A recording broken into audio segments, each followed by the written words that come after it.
केंद्रीय जांच एजेंसियों के छापेमारी के बाद केंद्र सरकार ने पीएफआई पर प्रतिबंध लगा दिया है।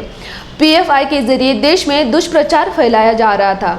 राज्य के उप मुख्यमंत्री देवेंद्र फडणवीस ने इस ऑपरेशन के बाद जानकारी दी है कि इस संगठन के निशाने पर कुछ लोग थे और वे देश पर हमले की साजिश रच रहे थे। फडणवीस ने यह भी कहा है कि पीएफआई साइलेंट किलर है। पीएफआई पर बैन को लेकर जल्द ही राज्यों को नोटिफिकेशन जारी किया जाएगा। इसके मुताबिक पीएफआई और 6 संबंधित संगठनों के खिलाफ कार्यवाही की जाएगी, ऐसा उप मुख्यमंत्री देवेंद्र फडणवीस ने कहा है।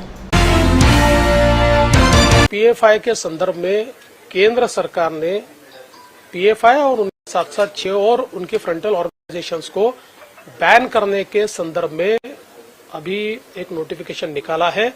ये नोटिफिकेशन राज्यों को भी अधिकारिता देता है। राज्यों में इसकी कार्रवाई करनी है। इसकी कार्रवाई महाराष्ट्र में भी हम लोग करेंगे, क्योंकि लगातार पिछले कई सालों से इस संदर्भ में सारे एविडेंसेस जमा किए जा रहे हैं। इनकी एक्टिविटीज पर नजर रखी जा रही है और विशेष रूप से केरल जैसे राज्य में सबसे पहले ये मांग उठी कि पीएफआई को बैन करना चाहिए। उसके बाद अलग अलग राज्यों में भी इन्होंने कार्रवाई शुरू की। ये विशेष रूप से जो माइनॉरिटीज है उसमें घुसकर वहां पर अनरेस्ट निर्माण करना, वहां पर इंडोक्ट्रिनेशन करना, लोगों का इंडोक्ट्रिनेशन करके लोगों के माइंड्स को पोल्यूट करना, इस प्रकार के काम ये करते हैं। सीधे हिंसा में भी इनका हाथ है। विशेष रूप से पिछले समय महाराष्ट्र में जो त्रिपुरा में घटना ही नहीं घटी, उसके विजुअल्स तैयार करके मानो त्रिपुरा में मस्जिदें जलाई जा रही है, ऐसे गलत विजुअल्स डालकर महाराष्ट्र में भी इन्होंने दहशतगर्दी करने का प्रयास किया। यहाँ पर अलग अलग प्रकार से लोगों को भड़काने का प्रयास किया।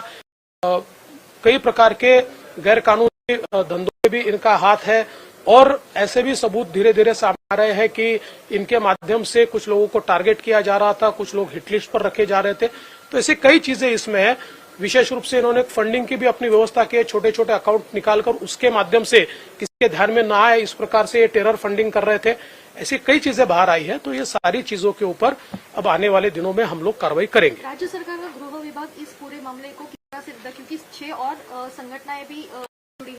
ऐसा है कि इनकी जो सारी संगठनाएं हैं, इससे ज्यादा भी संगठनाएं है या नहीं है, इसकी भी तफ्तीश की जाएगी, सब पे कार्रवाई की जाएगी।